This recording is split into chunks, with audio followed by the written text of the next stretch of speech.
Kota Malang memiliki banyak sekali cerita horor dan mistis. Salah satu yang cukup populer adalah cerita yang berasal dari SMA Tugu, di mana kisahnya sudah melegenda dan diketahui oleh banyak masyarakat Indonesia.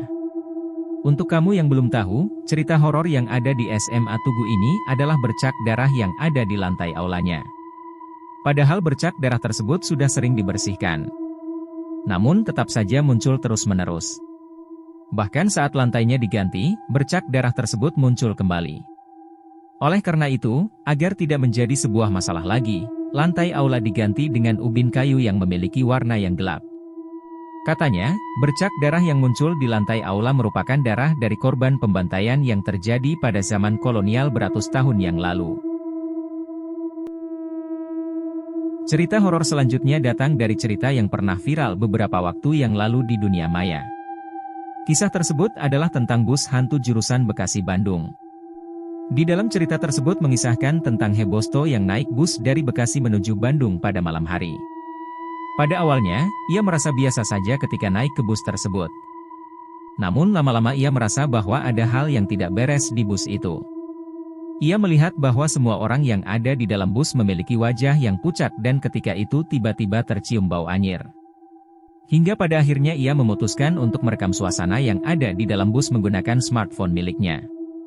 Akan tetapi, hasilnya sungguh mengejutkan.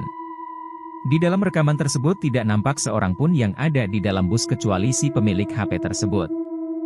Padahal, ia melihat semua kursi yang ada di dalam bus penuh dengan penumpang. Kemudian, ia akhirnya memutuskan untuk tetap diam dan menunggu hingga bus tiba sampai tujuan.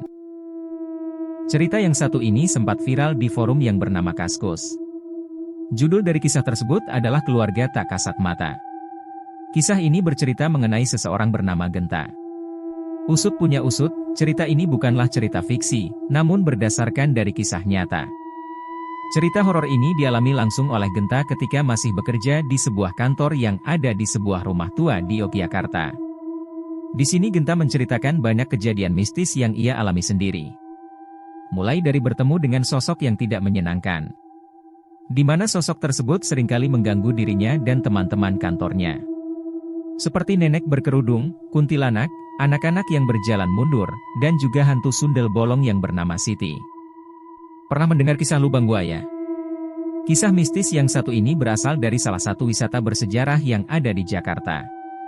Lubang buaya dulunya adalah lokasi yang menjadi tempat pembuangan mayat yang berasal dari korban G30S PKI. Oleh sebab itu, hingga saat ini, tempat tersebut masih memberikan kesan menyeramkan bagi siapapun yang mengunjunginya. Ditambah lagi, menurut cerita dari beberapa orang, ketika malam hari, di lubang buaya sering terlihat penampakan sosok tentara yang wajahnya berlumuran darah. Kisah yang terakhir adalah kisah seorang perempuan yang dibantu melahirkan oleh sosok makhluk halus. Awalnya, ada seorang ibu hamil yang datang ke rumah sakit untuk persalinannya. Pada akhirnya, ibu tersebut melahirkan dengan lancar dan selamat. Akan tetapi saat keluar dari rumah sakit tersebut, warga yang ada di sekitar rumah sakit bertanya kepada ibu-ibu tersebut. Sebab, ibu itu keluar dari rumah sakit yang sudah lama terbengkalai dan tidak beroperasi. Namun ibu tersebut dengan yakin menjawab bahwa ia masuk ke dalam rumah sakit yang benar, yaitu rumah sakit pada umumnya. Ada banyak dokter, perawat, pasien, dan lainnya. Tapi ternyata, rumah sakit itu sudah tidak beroperasi sejak lama dan dipindahkan ke lokasi yang baru. Seorang pengguna Twitter di tahun 2019 pernah membuat gempar karena kisahnya yang menyeramkan. Ia menceritakan kisah nyata yang dialami oleh sejumlah mahasiswa yang sedang melakukan KKN, kuliah kerja nyata.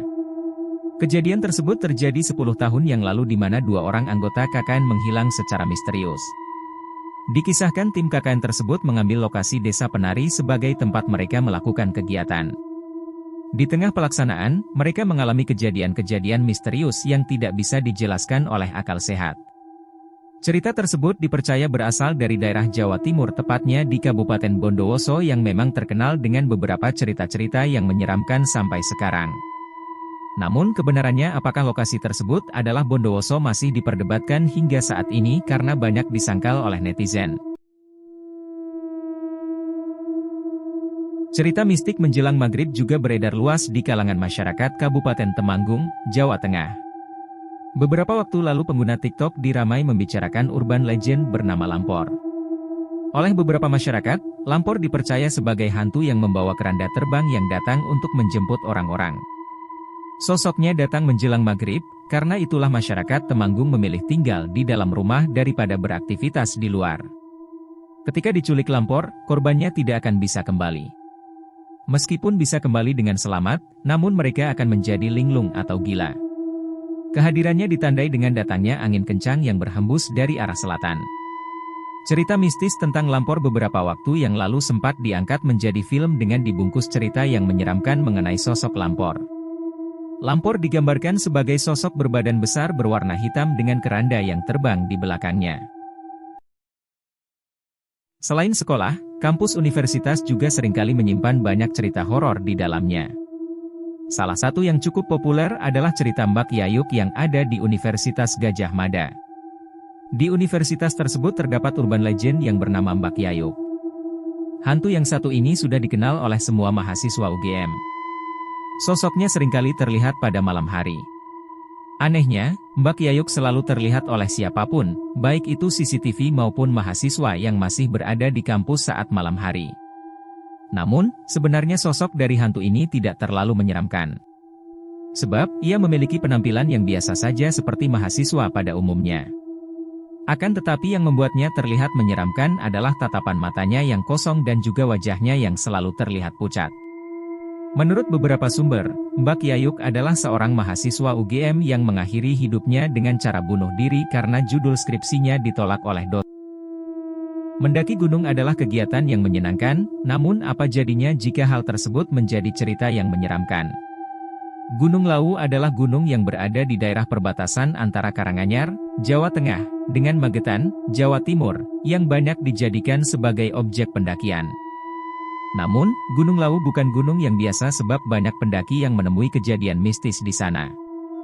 Sejumlah kejadian mistis banyak ditemui seperti kehadiran pasar di daerah lereng gunung. Cukup aneh karena jarang ada pasar di daerah pegunungan. Namun pasar yang dimaksud adalah pasar hantu, yang terletak di pos 5 pendakian melalui Candi Cetol. Masyarakat setempat mempercayai jika ada yang melewati pasar hantu tersebut dan mendengar suara pedagang menanyai, "Mau beli apa?" Pendaki harus menjawab pertanyaan tersebut. Jika ditawari sesuatu, maka harus ditolak dan mengambil sesuatu yang ada di sekitar seperti batu. Setelah itu pendaki juga harus melemparkan uang ke arah sumber suara, jika tidak maka ia akan ditimpa kesialan selama berada di Gunung Lawu. Beberapa pendaki yang melanggar pantangan ini dikabarkan tersesat sampai hilang diculik ke dimensi lain.